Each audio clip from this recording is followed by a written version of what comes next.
This is a quick summary of my trip to Japan that was all overnight ferries.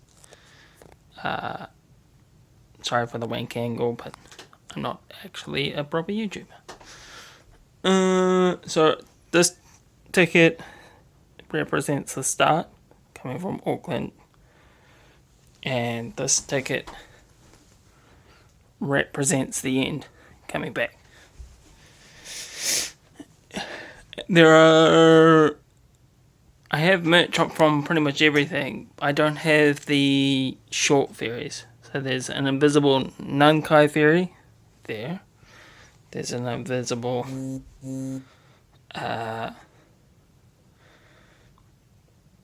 ferry between Kitakyushu and Shibuya right over here. And there's an invisible Kagoshima one over here.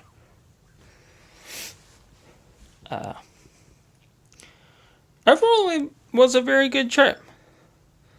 I liked the short ferries in Japan the best. All of the short ferries, Nankai and the one from Kagoshima, were easily the easiest to hang around in and film on, because you could actually see out. They had seats. You could see into the outside. They were very nice. I would say the most accessible of all of the ferries that I took is probably between Nankai Ferry from Wakayama to Tokushima. There's multiple ferries a day, and most of us go to Osaka, so that one is probably one of the easiest ones to take, and that one's going away in 2028, so you probably want to ride that one soon anyway. And the next one is the one from Kagoshima.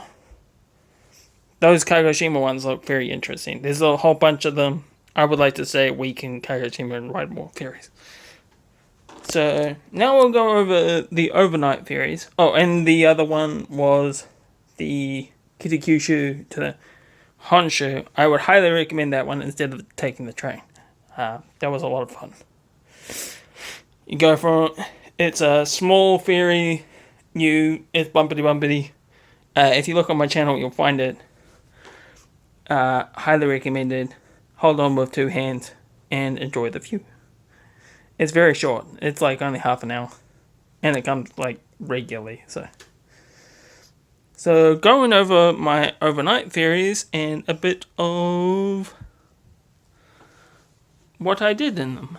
So this is the first overnight ferry from Tokushima to Tokyo. It was my first experience on them, and it was actually pretty good. It was quite, I liked it for it being unique to Japan. They only had vending machines on board. It was a 2-bunk room that I had all to myself, and shared toilets. But they had a onsen, which was better than what the next one was that was similar. And it did have outside decking. This was the first ship where I was a bit frustrated, and that got worse as I took more of the Japanese ships. They didn't have any outside seating, and they locked the outside deck overnight, and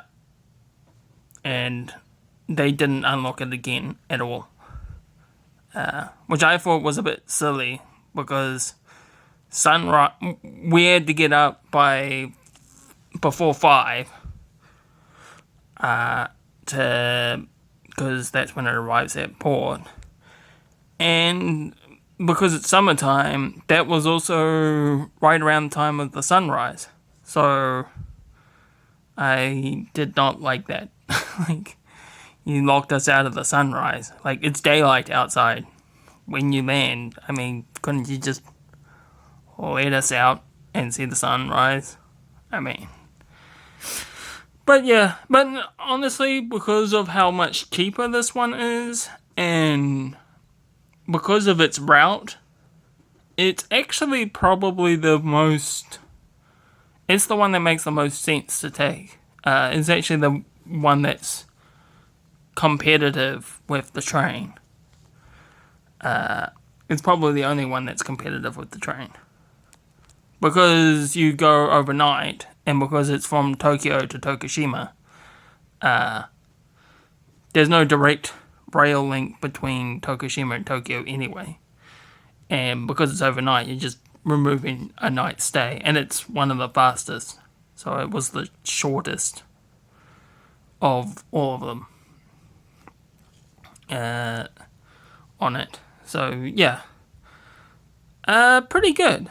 If I was doing a rating system, it would be in the middle. Well, probably middle low. It's like a C minus. It's a C minus. It's it gets the job that it's designed to do done, and it's not really for tourists to ride. That's pretty obvious with this one. Next one is the Tokyo to Kyushu. Kyusyu. So this one's the Ocean Tokyu, Tokyu, and this is the Tokyo Kyushu, but it's spelt Kyusyu. So it's Tokyo Tokyo, and it's Kyusyu, Kyusyu.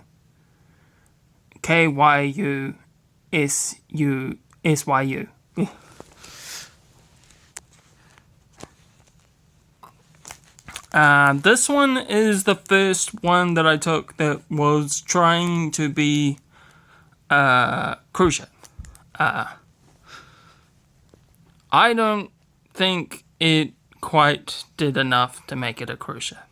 It did have, out of all of them, the best terminals. The Yokosuka terminal is probably one of the most walkable, except for maybe the one next. But it's the most. Yeah, you can hop on it and get to where you need to go pretty easily. I would say compared to the free Tokyo ones, which is Tokyo Kyushu, Tokushima, Tokyo, and Sunflower, which I'll get to in a minute. I would recommend. I probably would actually recommend the Tokyo. I'd recommend the Tokyo Kyushu if you've never cruised before. I think you'll think it's pretty good if you've never cruised before. But if you have cruised before, I would recommend the Tokushima over that. Because the Tokushima is its own thing. It's very Japanese. You won't, in your head, be comparing it to a real cruise ship. Whereas, for me, because I've been on 2 other cruise ships before, I've been on the Carnival Miracle, and I've been on the Ovation of the Seas. I found it a bit hard to get the comparison out of my head. Yeah.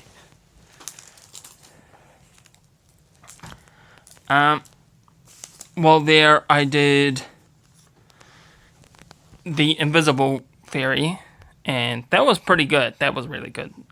It's on my channel. It's probably the most fun I had on any of the ferries. And it's only 30 minutes. Then these are just tickets for them. While in Kitakyushu, I went to the most western station. Unfortunately, I didn't get any merch from that. It's JR's most western station, and it was pretty cool. I think actually one of these is it. Anyway, see, pretty slick. So the next overnight ferry I did is Kampu. Kampu is the ferry between Shimonoseki and Busan. Unfortunately, I didn't get much merch in Busan, but you'll just have to imagine it, Busan.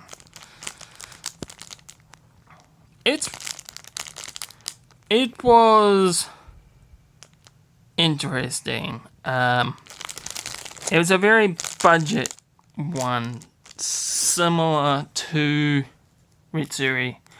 And this one, also similar to most of the Japanese ones, it locked the observation deck outside overnight and did not open it again. Which I thought was pretty rude. But I was lucky enough on this one to get one of the rooms that has the balcony. And for this one, and pretty much the Sunflower as well, I'm pretty sure the Sunflower 8,000 rooms have one. I don't think the Tokyu has one. But yeah, if there's a balcony option on any of the Japan ships, take that balcony option. Or I almost don't take them if you can't get the balcony option. I'd almost go that far. For the Sunflower, yeah, and for Kampu that have that option, I would say I would only recommend them if you could get that balcony. Because the balcony is the one that made it for Kampu. Because I actually got to see the sunrise. It was very good. Very, very good seeing the sunrise. Its terminal isn't great. Do not show up early. Just show up on time. Its terminal is probably, well, it's hard to say the weakest because like all of the Japan side terminals were pretty weak. But it was one of the weakest. It was one of the most walkable though. It had a bridge right to the station, so you could walk from the station all the way to the ferry terminal, which isn't possible for any of the others. You can't. You can barely walk to any of the other ones. So this is, unfortunately, I'm missing merch from it. I think it's in my other bag, but whatever. This is the Busan Osaka Panstar, and this is the only one of all of them that I took that I would call a cruise ship. You got some food included, some food you had to pay extra for, but the paid extra for food actually tasted really good. And it is by far the best that I took. Without a doubt. This is probably the only one that I would do again with other people to show it off. It was really good. It was a proper cruise ship.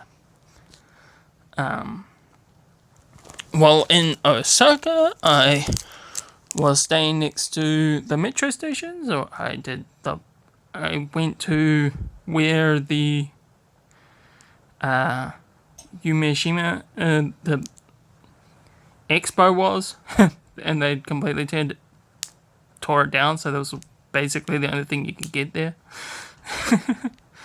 I did actually ride the entire metro, Taichuo line to justify getting the magnets. I also rode the Thunderbird from Osaka, because I rode the Thunderbird, the other one, beforehand.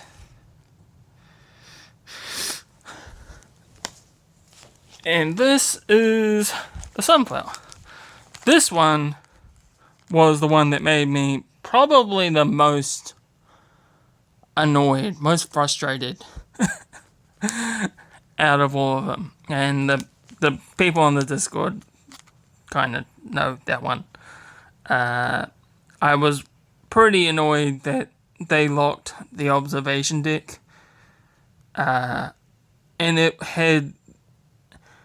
But all of the other ones, you had an option to see out the front. And clearly the Sunflower used to have that, because they had video showing it. But I don't know if they turned it into cabins, because it wasn't there anymore. And yeah, there was no rear view. Like, obviously you were supposed to be able to go on the observation, because there wasn't even that much on the inside. Anyway,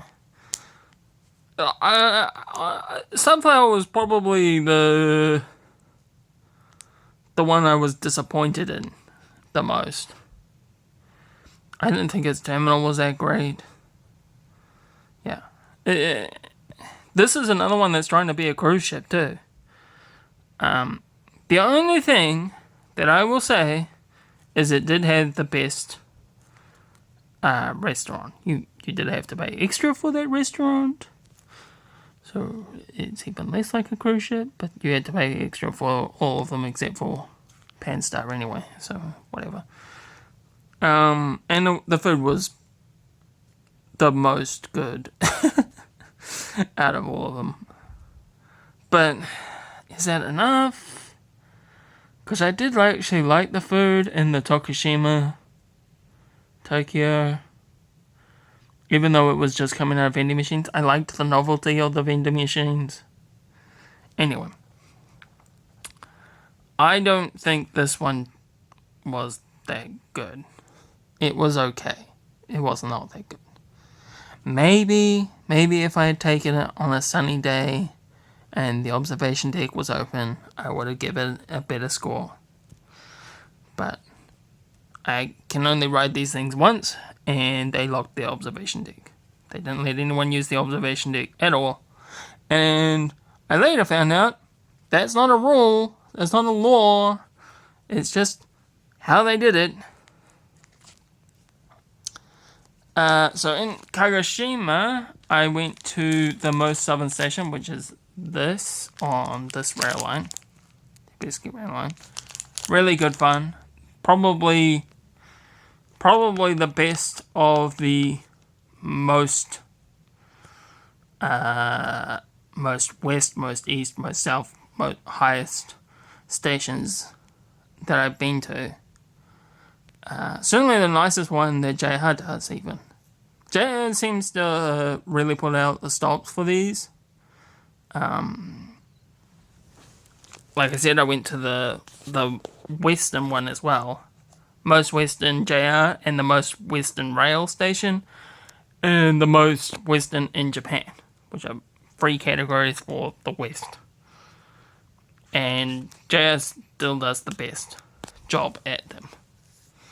And I took a Limited Express on the way back because I was running out of time. After Kagoshima, south, sorry. This is south. I don't have the one for west. After Kagoshima, I took A-Line. A-Line was actually... So this is the least luxurious way of going from between Okinawa and Kagoshima. The Merrick's is more nicer. Or supposedly more nicer. I never took the Merrick's.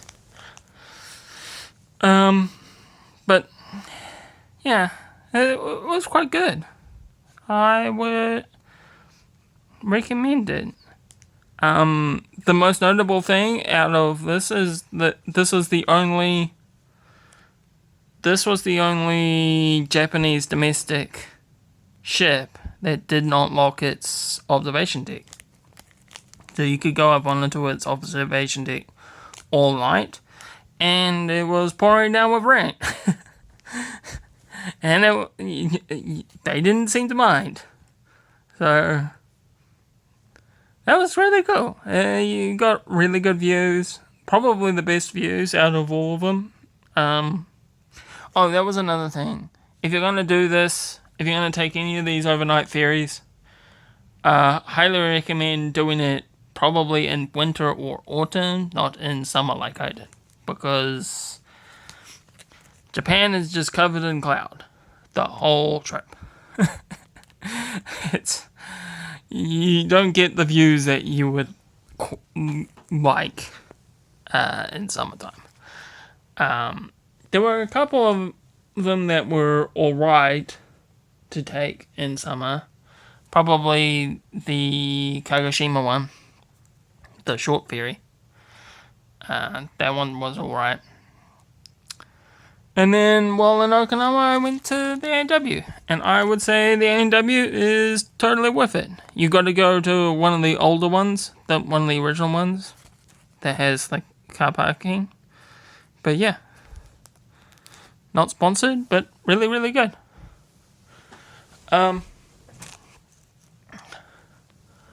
The easiest of these to book, aside from the short ferries where you can just show up and buy a ticket, you don't need to do them in advance. The easiest to book by far was the two going to Busan. You can get those online really easy. You can get the nicest ones really easy. They were by far the easiest. The hardest one to book was the Tokushima. It took me going to the place itself to buy the ticket, and they had never had a person, or they hadn't had a person do it in person for a very long time. Because the guy who was talking to me was like, I don't even know how to do this. And it took him talking to his manager to go, I guess we do sell tickets in person, huh? It was a bit of a chore, but I mean, they did it. But yeah, this one's website didn't work in other countries, and currently I don't have a VPN, so yeah, keep that in mind for that one. But aside from that, and the next hardest is the Okinawan ones, especially if you want the nice one, the Merrick's one. They are incredibly difficult to book. You have to, you basically have to online snipe them. You have 1 month. They open up for booking 1 month in advance, and you have to get there on that very first day. I was 2 days late, and I missed out on solo cabin on the Merrick's, and then I had to cancel it to get that one. That one doesn't sail as full as the others, but yeah. If you're gonna sail these ones and you want the nice rooms, you've got to get in there ASAP. You got to do it as soon as they come on sale. Basically, like the Pokemon stuff. Like, yeah, these ones sell out nearly instantly. I think there's like, I I think I blame like the online retailers. I bet you they have bots scraping the site for their bookings. So maybe if you can find whichever booking site lets you book more than a month ahead of time, that has a bot that scrapes the site, I mean, maybe do it that way. I know that's how I got Spacia X's seats. Maybe there's a way like that, but I didn't find it.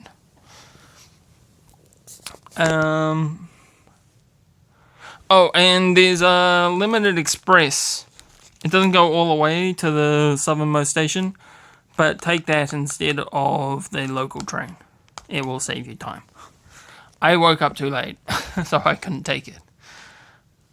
And I think that's it. If anyone has any comments or has any questions about booking theories, I've pretty much used all of the sites now, and I can tell you which ones I like, which ones I don't like, for whichever ones. Again, all of the short trips ferries, you don't have to book in advance. I actually did buy the Nankai ferry in advance, but there was no point in buying Nankai ferry in advance. Oh, and for the Nankai ferry, do not get the green car. Do not upgrade to the green. The green car sucks. I would give the green car 1 star. Especially overnight. Because they close the blinds at the front. Even though I believe that there's a much better way of preventing that light bleed from the front of the ship. Like, just turn off the lights and put inlaid lights onto the ground. If you don't want light bleed. But yeah, it made it terrible. It made it so that you basically wanted to be outside the whole time, and the outside was free. So, don't pay extra for the Nankai. Don't upgrade. Just get the simple one. But that was my trip. Okay,